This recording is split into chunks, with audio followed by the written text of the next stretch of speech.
It is time, everyone. We've reviewed the McDonald's Drive-Thru and the panel van, and now it's time to put them to the test and see what sort of playsets we can come up with for them.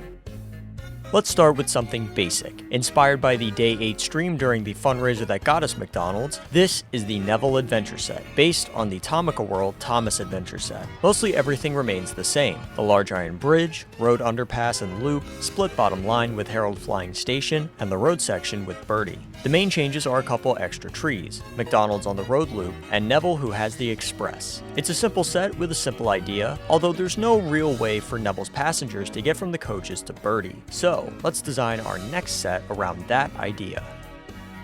Ah, that's better. With the Caroline station added, now Birdie can directly collect Neville's passengers to take to McDonald's, along with Elizabeth, who is now featured. Neville and the Express are still here, but now Thomas chugs around with some mixed freight cars. There is much more road used here, as well as the inclusion of a road bridge, road tunnel, and road over rail tunnel. A small yard sits inside the road with Harold and the two buildings from Elsbridge. The track is pretty simple, but also goes over a bridge, and even through its own tunnel on the back end. This truly feels like a Sodor McDonald's set, and I'm loving it. But, as far as we know, there are canonically no McDonald's locations on Sodor, and considering the one I own is Japanese, it doesn't make sense for it to be in a Thomas set from a logical standpoint. Time to switch the themes. Our next adventure sees us with a more realistic set. Seeing as this is a Japanese McDonald's, I've stripped away the Thomas and Friends theming and replaced it with Japanese locations and scenery. The road section has been toned down a bit, and once again, the railway is a pretty simple loop, although this time with a small curved slope on the edge, making it a very disproportionate figure 8. For the engines, I used the Series E3 Tsubasa and Series E2 Bullet trains, with a switch yard in this area allowing you to add other engines. The car featured is the Nissan R33 Skyline GTR, and I think overall, this set captures a nice aesthetic for a bustling town area with plenty to do. The Play Kids inclusions help liven everything up even more. A great set to be sure.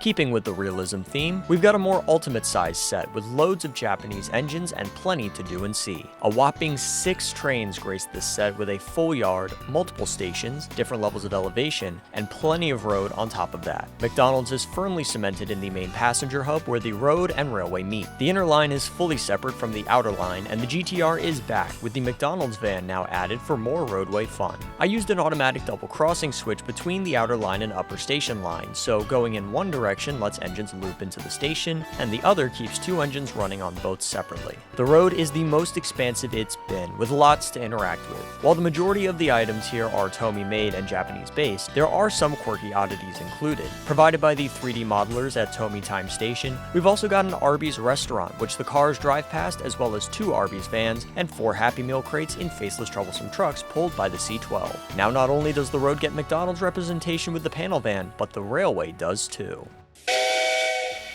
But now, it's time for the real fun with our final set. I decided to go wild and created something that caters to the more comedic and goofy atmosphere experienced during the McDonald's fundraiser streams. Big Thomas shows his face for the first time in a long while, with McDonald's sitting on top of Knapford Station. The airport is present with a road section that extends over the top of Big Thomas and around on top of Knapford Station, and of course the McDonald's van is tooling about. But so is Terrence, with a log in his bucket but no timber yard to service. I picked a strange variety of engines with Scruff, Airy, Philip, Neville, Dennis, Splatter, and Puppet Show Scarloey. Talkin' Action Thomas is also present, but relegated to his own little corner with only the trigger rail that makes him break down.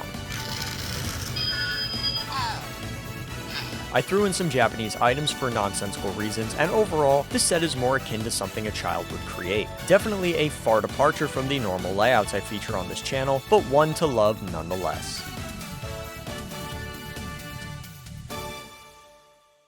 There's definitely a lot more you can do with the Tomy McDonald's, but with all of the items in my collection, there's really not enough time and energy to explore the full potential of this system, at least in my case. But I do hope you enjoyed the video. So this part of the video was just me explaining some things, but I set the camera too low and it cut my head off, and since I'm too lazy to reshoot it, here's the basic idea. If you didn't see the last video, I am no longer doing weekly uploads, and after the last McDonald's video, I'm going to be taking an indefinite break from making videos. I will return eventually since I still have more videos I want to make, but for now, I need time to recenter and get things in order. But before we go, I want to give a huge thank you to the names you see on screen now. Massive thanks to you guys for all the donations and support during the McDonald's fundraiser that made this video possible. And, as always, thank you so much for watching, don't be a stinker, and have a great day.